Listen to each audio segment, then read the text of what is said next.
Great Mom Master, so welcome back ulit sa ating YouTube channel.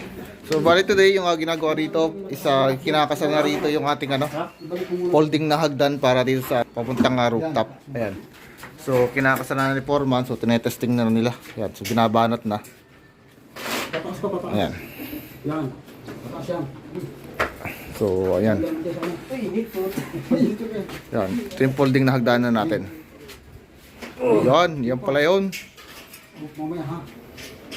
Wala na? Yan mo yung patong muna dyan. Ayan. So dito natin yung mga master ikakabit dito, papuntang rooftop. So ito yung affordable na hagdan natin na titiklop. Ayan, so ito yung inaasikaso ngayon ni Foreman. Then dito nung sa labas, bali yun, so nagmamasilya tayo rito. So tinatapos-tapos na lang are. Ayan, so isang patong na lang yan. Then nagkabit ako ng isang ilaw dito. Then dito sa loob mga master, bali ito na po yung susunod na lagyan ng akisame. Ayan, so pinupuno lang paltadahan itong side natin. Ayan, so pinapaltadahan lang. Then yung ginawa ko dito mga master is nag-ano na tayo, cable pulling tayo. Ayan, so nilagyan ko na ng mga wire or yung ating UTP cable para po sa ating internet connection. Ayan, so sa LAN port natin.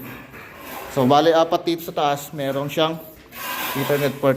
So yung isa natin, isa doon. Kailangan ko sana itong ibitin doon. Ayan. Ngayon na.